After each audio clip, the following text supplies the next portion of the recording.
Chicken Manchurian বা veg মাঞ্চুরিয়ানের পাশাপাশি egg মাঞ্চুরিয়ানও কিন্তু দারুণ একটা রেসিপি, যেটা টেস্টি তো বটেই, আর রুটি বা পরোটার সাথে কিন্তু ভীষণভাবে খাওয়া যায়। তো আজকে এই রেসিপিটাই আপনাদের সাথে শেয়ার করব।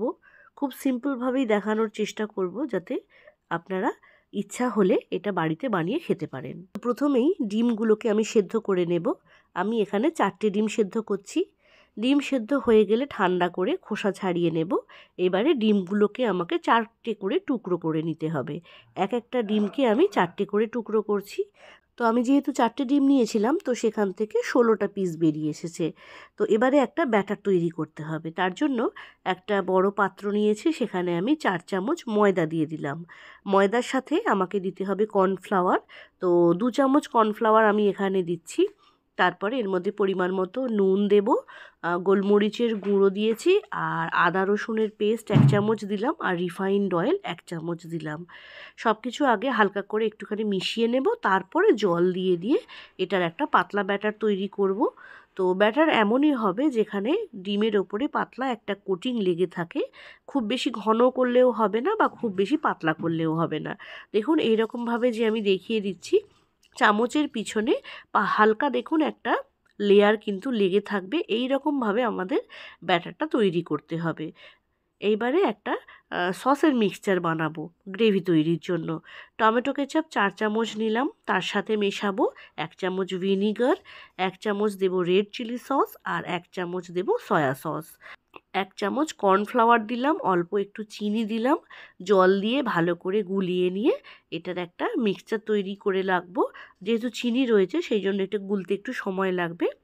এবারে কড়াই রিফাইন্ড অয়েল গরম করে যে ব্যাটার তৈরি করেছিলাম তার মধ্যে ডিমের টুকরোগুলো একটা একটা করে ভালো করে ডুবিয়ে নিয়ে আমাকে ওই রিফাইন্ড অয়েলের মধ্যে ফ্রাই করতে হবে।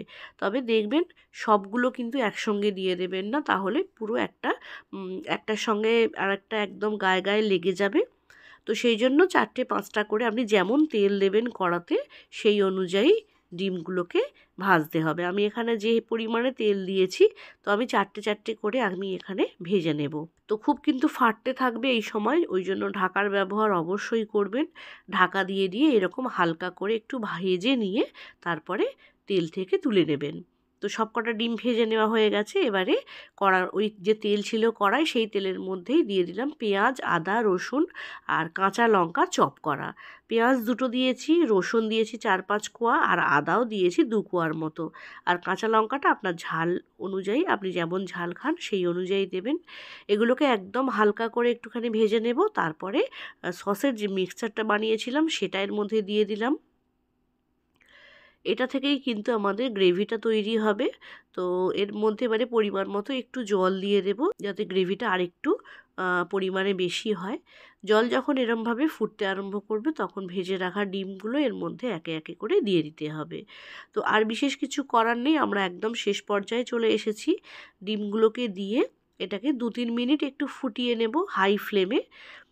আর একদম শেষে যখন ভালো মতো এটা রান্না হয়ে যাবে, তখন গ্যাসের ফ্লেমটা বন্ধ করে এর মধ্যে কুচনো ধনেপাতা একটু ওপর থেকে দিয়ে দেব, দিয়ে ঢাকা দিয়ে 2 মিনিট রেখে দেব, যাতে গ্রেভির মধ্যে সমস্ত ফ্লেভার খুব ভালো মতো চলে আসে। তো এই সিম্পল রেসিপিটা এত পর্যন্ত যদি দেখে থাকেন, তো অবশ্যই চ্যানেলটিকে সাবস্ক্রাইব করে নেবেন। ভালো লাগলে ভিডিওটাতে লাইক করবেন, কমেন্ট করেও জানাতে পারবেন আপনি এই রেসিপিটা বাড়িতে বানিয়েছেন কি না। তো আজকের মতো এইটুকু। আবারও নতুন কোনো রেসিপি নিয়ে চেষ্টা করব ফিরে আসার, আপনাদের সামনে শেয়ার করব সেই রেসিপি। সবাই ভালো থাকুন, সুস্থ থাকুন, এরকম নতুন নতুন রেসিপি বানাতে থাকুন।